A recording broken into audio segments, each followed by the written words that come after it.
Capital A via AirAsia Aviation Group has applied for license to operate regional flights from the Sultan Abdul Aziz Shah Airport in Subang, also known as Subang Airport, following the federal government's approval for the Subang Airport regeneration plan. This plan will bring back scheduled passenger flights and belly cargo flights using narrow-body jets to the airport. Capital A CEO Tan Sri Tony Fernandes said the Subang Airport has always been an asset in the Malaysia aviation industry and that its potential should be fully utilised. He calls it a very bold, brave and right decision for the domestic aviation industry. While Fernandes acknowledges that it may be more expensive to fly from Subang Airport than from Kuala Lumpur International Airport, he still calls it the right decision. AirAsia plans to target a new group of passengers for growth at the Subang Airport and that routes will likely focus on regional destinations. Fernandes explains that the group does not see it as diverting capacity from KLIA2.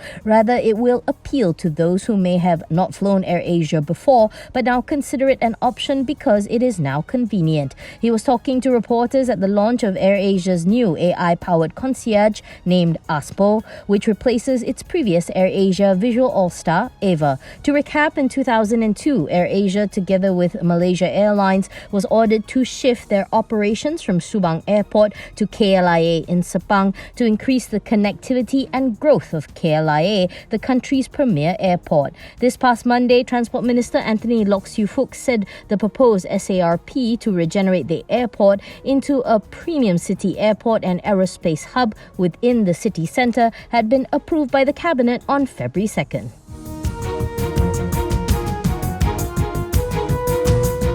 As the risks from COVID-19 have subsided, Bank Negara may tighten the statutory reserve requirement, which in turn would drag banks' earnings prospects, according to CGS-CIMB research. Analyst Winston Ng said in a note that based on its simulation, the tightening of SRR would reduce banks' aggregate net profit by 3.2%. He said that within its coverage universe, it sees the smallest impact on Maybank at 2.3% of its net profit, as 25% of its revenue comes from overseas.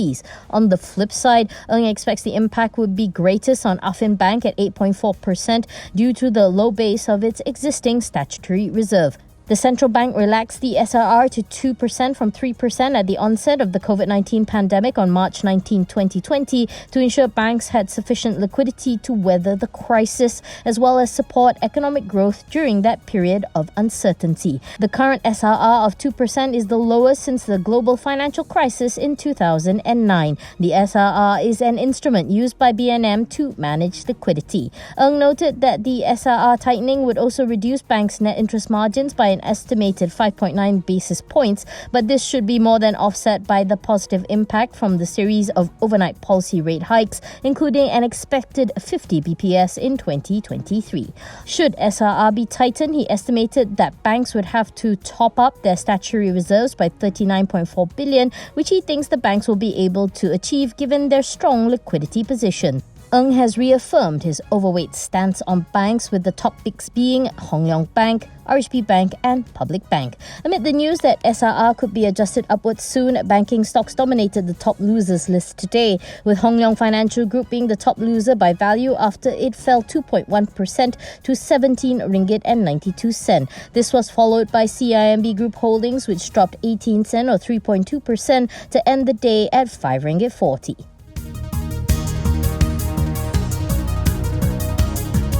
British American Tobacco Malaysia posted its second straight quarterly net profit decline for its fourth quarter of FY22, reporting earnings of 61.73 million compared with 71.46 million a year ago, partly due to the prosperity tax. Revenue for the quarter dropped 10.6% year-on-year to 770.7 million from 861.9 million previously. In spite of the softer numbers, the group still declared a fourth interim dividend of 21 cents per share. For the full FY 2022, VAT's net profit came in 7.8% lower year-on-year to 262.5 million as revenue slipped 1.54% year-on-year to 2.6 billion from 2.64 billion previously. VAT said it saw an overall market share decline of 0.8% year-on-year in 2022, mainly attributed to the delisting of Kent and Pomor brands during the year.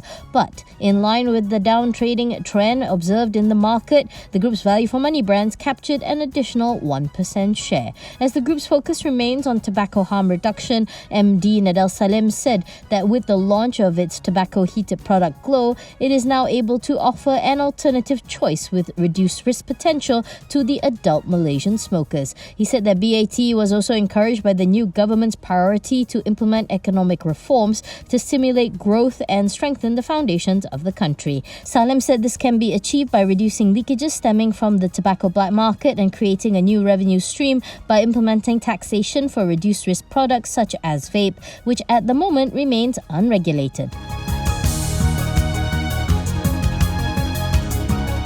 UEM Sunrise plan to buy a freehold land situated near the Kuala Lumpur Convention Centre has fallen through after conditions precedent under the sale and purchase agreement were not fulfilled within the conditional period, which expired on February 7th. As the SPA had lapsed, UEM Sunrise said the vendor Nipponki will refund its indirect wholly owned subsidiary Lucky Bright Star the deposit, including any interest accrued within 14 days. Lucky Bright Star will also return the relevant documents to Nipponki, UEM Sunrise said in a BOS filing. The company said that thereafter, Lot 228 SPA shall be terminated and be of no further effect, and neither party shall have any claim against the other except in respect of any antecedent breach. The parcel of land measuring 6.39 acres is situated at Lot 228, Jalan Sultan Yahya Petra, formerly Jalan Semara, which is approximately 2.5 kilometers northeast of KLCC. When UEM Sunrise first announced the proposed acquisition on August 4th last year,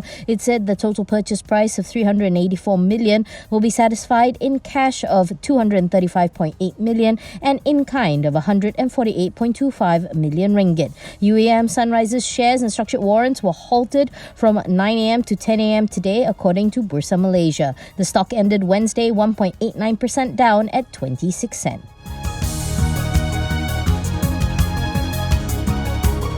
Retailers and hoteliers are urging the government to provide commercial users a moratorium until end 2023 on the newly implemented electricity surcharge so that their businesses can first recover from the pandemic's impact. In a joint statement on Wednesday, 7 associations representing retailers and the owners and operators of hotels, theme parks and shopping malls lament their monthly energy bills have gone up by at least 20 to 30% compared with the previous year, despite similar usage levels. The collective said their members were among the hardest hit during the pandemic and only started to recover from the second quarter of 2022 when the country's border reopened. However, they have yet to fully capitalize on the recovery period due to lingering after effects of the pandemic, such as a manpower shortage and the growing general caution for people to travel. They add that recent legislation such as the minimum wage revision and amendments to the Employment Act have further hampered the recovery process for the industries.